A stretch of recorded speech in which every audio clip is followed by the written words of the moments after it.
Hello, hi, welcome back to my channel. Welcome back. Today, let's discuss episode 5 of Boku dake ga Inai Machi. And guys, I don't know if I can handle this show. Like, my heart just can't deal with it. Like, the cliffhangers are so real. Oh my gosh. So in the show, we start off where we left off, because that makes sense.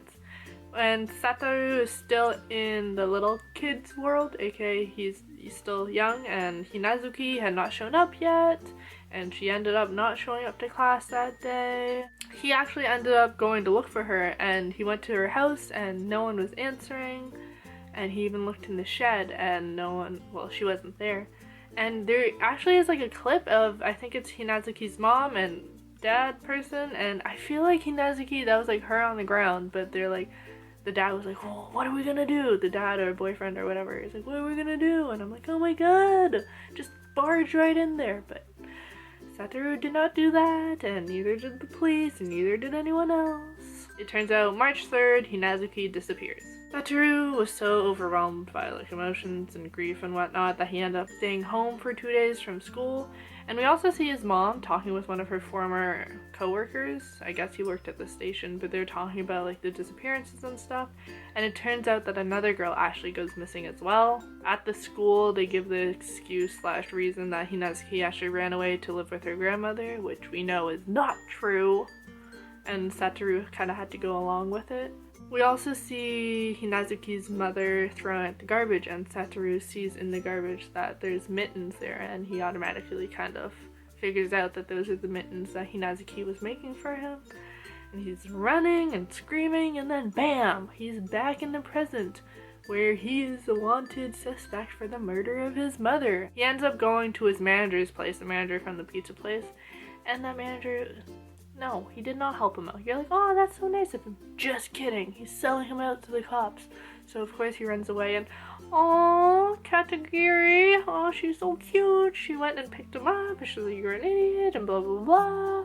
She doesn't believe that he killed her. And I'm like, oh, you're so great. I love you so much. You're so great. But it turns out that she actually has the book that Satoru had bought or borrowed from the library, and in it, the date changed. Hinazuki was no longer abducted / killed on the 1st, I think it was. Now it's the 3rd, so Satoru realizes that he does have the power to change what happens. So now he just has to go back in time and redo everything and fix it. We see the manager talking to some random dude, and we don't get to see the dude's face, so obviously that means he's definitely some kind of trouble, and we see him even watching Katagiri. But yeah, Satoru is hiding out at Katagiri's house, and we see Satoru kind of like going to the library, and then he went back, and then we see that the manager is actually watching him, and he's just about to call the police.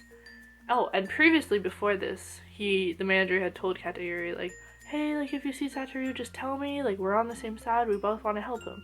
But anyways, we see him about to call the police, and Katagiri's like, whoa, what the heck, dude? And she's all emotional, and I'm like, oh my gosh. And then she punches him in the face, and I'm like, yes. So much of the yes. Yes, girl. She's got this. But she also breaks his phone, and I'm like, whoa, that's legit. We also see a little bit of her backstory where she tells us about her dad, and how when she was younger, he got caught shoplifting, except he wasn't guilty, but everyone thought he was guilty, and her dad he refused to say that he was guilty because he wasn't, and she knew that he wasn't, and then it ended up with him being suspended from his job, and then it ended up him quitting his job and getting a divorce and leaving the family and stuff. And so that's why Katagiri has this whole thing of how she believes him, and it's all emotional and stuff.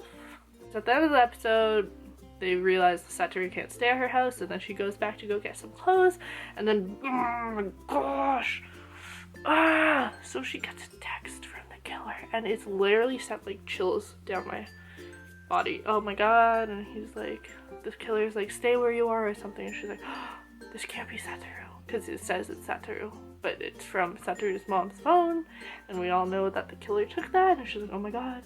And then there's fire, and then she opens the door. Why would you open the door? Why didn't you just jump out of the window? Like, you probably could have figured out a way to get out, but the door. She opens the door, explosions everywhere. Oh my gosh. cliffhanger, of course. Overall, I kind of feel like I like it better when Satoru is a little kid. Like, I like those episodes better. I don't know why. Maybe it's because Satoru and Hinazuki are so cute. But, like, this episode was still bomb. Like, it was still really good. And the cliffhanger, this show, I can't deal with it. It does such good cliffhangers. So good. But also is really strainful and stressing for my heart. But still good. I love this show, guys. I don't know if I've said this before, but I love this show. Definitely #1 of the season so far. It does such a good job of, like, intertwining everything together, you know, like all the different stories and the different suspects, and it does such a good job playing with your emotions as well. This is just a mystery show done right. It is beautiful. I also just find that this show is just so captivating. You can't just watch it, like, in the background while you're also doing something else. Like, I was doing my makeup when I started to watch this show. I don't know why I thought that'd be a good idea, but I stopped doing my makeup and I was like, focus, because it's so good. It just, like, draws you in, and you don't even realize that, like, it's already a full episode's gone by, because at the end you're like, wait, no, please don't stop, please. Well, that's my video. If you like my video, make sure to like, comment, and subscribe. Thank you guys so much for watching.